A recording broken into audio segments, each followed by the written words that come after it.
Galicia resulta que eu estou obrigada a entender a todo o mundo. E a mí non hai que me entenda, Entonces, veño aquí porque quero pedir a independencia de Galicia, Eso sí, veño dicir aquí a televisión gallega. ¿Qué lle parece, señor Feijóo? La televisión gallega me parece escandalosa. Ala, xa estamos falando mal da televisión galega. Por non bonito. Ademais, se tenme moita pinta de ver o libro da familia, que non perdo un capítulo. Bueno, con usted xa non falo máis. Vamos a ver, señor presidente. Independencia. España se rompe.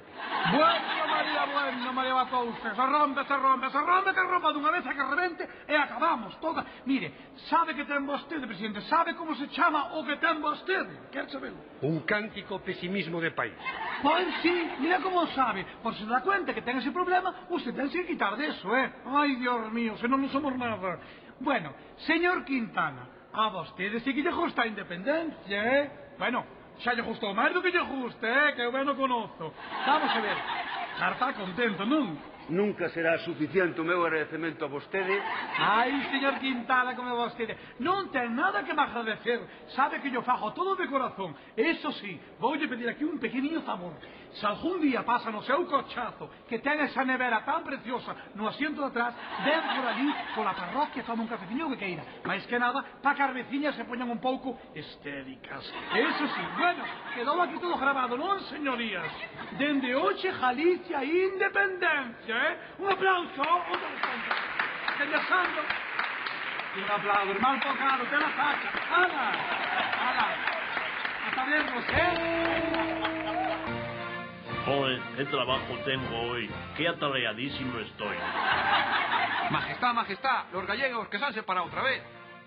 Joder, qué manía les ha entrado con Portugal. No, Majestad, esta vez es peor, que se han tirado de la nave del Estado y quieren navegar solo. Ah, sí, o sea, que se van solitos, sin Portugal ni nada. Sí, señor, ¿qué hacemos? Nada, hombre, nada. ¿Qué más nos da que se vayan esos pobres? Si perdiésemos Mallorca o Torremolinos, eso sí sería preocupante. Pero Galicia, si allí no hay más que monte, hombre.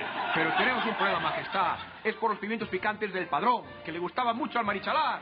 Que se fastidie por separarse de mi hijita. Hala, mejor así. Que se larguen de una vez esos gallegos. Lo que usted diga, Majestad. Que humano é o rei. É que ben entende todo, para ser Borbón. Que Paquiño, non che fai ilusión ser independente? Eu por poñer unha pega, unha só, diría que a Liga de Fútbol vai baixar bastante.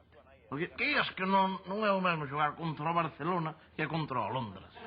Home, pero pensou de outra maneira tamén. Agora, con esta Liga Galega, o Depor vai ter moitas máis oportunidades de ser campeón de Liga. Caralho, non queira. Sí, que visión tan práctica tedes as mulleres para todo, E depois tamén van cambiar moitas cousas, pois, por exemplo... Imos ter exército. Ai, sí. E se queremos, podemos conquistar o Bierzo. Pero, teremos independencia, pero seguimos sendo un país de merda, pobre, Hombre, xa, pero... Eu sempre fui moito de conquistar la bañeza, non sabes? Imagínate poder entrar no eixo do mal, no bando dos países malos, Irán, Rusia, Venezuela, Suiza. Pero non creo que nos queiran, home. Pero iso hai que ter experiencia. Ai, que tan bonito estar aquí os dous falando de xeopolítica, Paco? Eu prefería estar falando do 5 naciones de Rubio, da Premier, ou do churrasco, incluso. O caso é que non tanto falar, están me enterando unhas ganas de... Xa sabes, non? Xa sei o que, sácate de aí, Vamos, dámosle independencia e collida lo brazo. Que brazo? Todo vicio é perdición. Así estades, criaturas, como en Georgia, desnortados. Mira, agora hai que manter a calma e dar exemplo, entendes? Deixarse de porcalladas e pon aí a nosa televisión, anda, a galega.